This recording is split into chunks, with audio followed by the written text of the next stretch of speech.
O Via Justiça de hoje fala sobre as leis que punem crimes cibernéticos. Sancionadas no ano passado, elas entraram em vigor no começo de abril, 120 dias depois da publicação. Participam do programa o desembargador Pedro Carlos Bittencourt Marcondes, da 8ª Câmara Civil do Tribunal de Justiça de Minas Gerais, e o advogado Fernando Botelho, ex-desembargador do TJ Mineiro. Numa parceria da TV Assembleia com a Magis, a Associação dos Magistrados Mineiros, o Via Justiça está começando.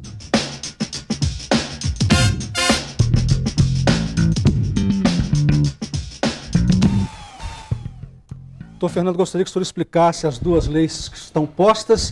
O que o senhor acha delas? Em primeiro lugar, é um divisor de águas na realidade jurídica brasileira, Carlos, porque depois de 11 anos de uma intensa discussão no Congresso Nacional sobre esse assunto, que é o crime cibernético, principalmente o crime cibernético de alta sofisticação, esse de invasão de sites, apropriação de senhas, coisas que vêm ganhando corpo no Brasil e causando um prejuízo significativo para corporações, sistemas, entidades, etc., veio finalmente um arsenal legislativo, ainda que mínimo, para tomar providências, para permitir que o judiciário, as polícias possam atuar sobre isso. Então nós temos uma realidade que nós, que discutimos esse assunto no Congresso, celebramos a partir do dia 3 de abril. Então isso é uma primeira notícia. Quer dizer, o Congresso brasileiro tomou uma decisão que os países hoje europeus, sul-africanos, asiáticos como Japão e China, inclusive sul-americanos, Argentina, Chile, já tinham suas leis de cybercrimes. O Brasil atualizou-se nisso. E com isso se integra a uma comunidade internacional que hoje subscreve o chamado Tratado de Budapeste, que é de 2001, que trata só de cybercrimes. Dito isso, são duas normas que ajustam o Código Penal de 1940, quer dizer, faz um ajuste de 70 anos necessário, porque o código hoje é um código já, idoso em relação à realidade brasileira, faz uma atualização desse arsenal normativo em relação àquilo que a vida brasileira tem praticado intensamente, que é a prática pelo meio eletrônico, né? O Brasil tem hoje mais de 200 milhões de usuários de telefone móvel celular, né? Tem uma profusa utilização de internet, em torno aí de 60, 70 milhões de usuários, uma intensa utilização de sistema financeiro eletrônico, né? O pagamento bancário eletrônico tornou-se uma prática comum. Essas coisas têm hoje provocado delitos, trazido uma realidade muito difícil. E precisava de lei para isso, essas leis vieram para controlar essa situação. O que o senhor achou das novas leis, desembargador? Também, o Brasil finalmente tem uma legislação compatível com a atual fase que se encontra, ou seja, a utilização de meios eletrônicos, dessas plataformas móveis, geram uma série de possibilidades de fraudes, né, de crimes. E hoje, essa nova legislação, essa nova norma jurídica, ela vem justamente regular esses tipos de conduta, ou seja, são condutas que são apenadas e que são específicas desse tipo de atividade. A Lei 12.737 dispõe sobre a tipificação criminal de delitos informáticos.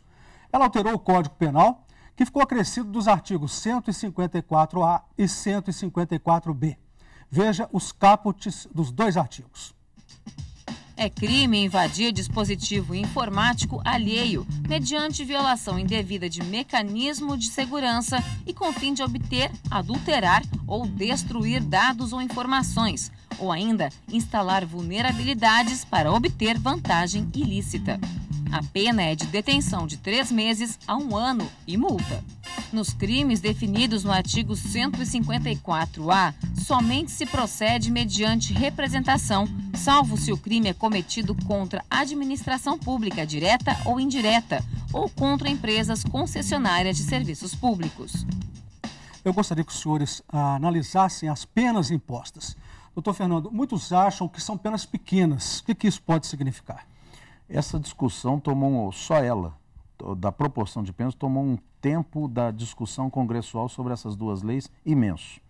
porque o Brasil adota, de algum tempo para cá, uma visão preponderante, inclusive nos tribunais, sobre matéria penal, que é da intervenção mínima, do direito penal mínimo, a penalização com um efeito pedagógico, recuperador, socializante daquele que fugiu às regras de convívio. Então, dentro dessa arquitetura, desse arquétipo nacional penal, quis-se uma redução dessa penalização. Pessoalmente, nós tínhamos alguma visão contrária a respeito disso. Mas, Carlos, o primeiro efeito da lei penal não é propriamente aquele de penalizar, de sancionar o infrator, mas de educar a comunidade toda a respeito de uma conduta que passou a ter uma resposta criminal, inclusive com os efeitos secundários dessa pena, porque você pode pensar que uma pena de detenção não levará, e não levará mesmo, ninguém à prisão, desde que seja primário, sem antecedentes, e, portanto, não vai ser preso. Mas tem o efeito secundário. Ele deixa de ter a primariedade técnica, ele passa a ter repercussão em folha criminal, ele passa a ter todo um arsenal de consequências. Esse efeito pedagógico, que a gente chama de efeito da prevenção geral do crime, a comunidade aprende que isso agora é crime e que tem resposta, me parece ser o mais importante até do que a própria penalização, mas ela realmente é pequena. Como que o senhor vê isso, desembargador Pedro? Como o doutor Fernando acabou de falar, a questão da proporcionalidade da pena, ela leva, inclusive, à constitucionalidade da norma. Porque hoje os tribunais entendem que a pena, quando ela é desproporcional ao tipo descrito na norma, ela se torna inconstitucional. O Tribunal de Justiça, pelo seu órgão especial, recentemente julgou uma causa incidente de inconstitucionalidade dessa forma.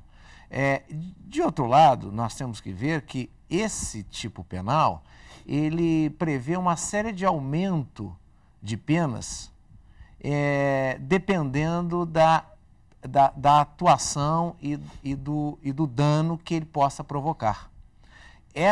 A figura do caput desse dispositivo, ou da cabeça, como gosta de dizer o ministro Carlos Aires de Brito, do artigo, ele se refere, na realidade, os núcleos do tipo ali, ele não tem potencialidade maior. Na medida em que, dependendo da pessoa, dependendo do dano, essas penas vão aumentando, inclusive para a reclusão. Olha, você me permite, cara, extremamente importante isso que o desembargador Pedro está salientando. Porque foi demonstrado ali só mesmo aquele crime de conduta de quem invade. Mas há a repercussão, e ela vai passando para uma graduação maior até a reclusão, inclusive com penas graves, para aquele que invadiu e se apropriou de dados, aquele que invadiu o sistema e danificou os dados, aquele que fez circular dados indevidos em razão de uma invasão. Então é uma estrutura progressiva. Sim. Nisso aí a pena não é pequena, não. Ela pode repercutir na prisão. Qual que é o mínimo de pena e o máximo de pena previsto pelas novas leis? Veja bem, o caput diz em 3 meses a 1 ano de detenção, né? Aí tem o parágrafo 1º, o parágrafo 1º é que estende essa pena para quem divulga, para quem vende, para quem comercializa, para quem difunde meios para a obtenção desses dados. E o parágrafo 2º desse dispositivo, ele prevê um aumento de pena de 1/6 a 1/3. De 1/6 a 1/3. Se resultar prejuízo. Se resultar prejuízo, dano material, dano econômico. E depois ele diz que se resultar a obtenção de conteúdo das comunicações, quer dizer, invadiu e obteve conteúdo, passa para reclusão de 6 meses a 2 anos e multa. Aí já é pena com significância. Ouvir a Justiça faz agora um rápido intervalo, voltamos em instantes.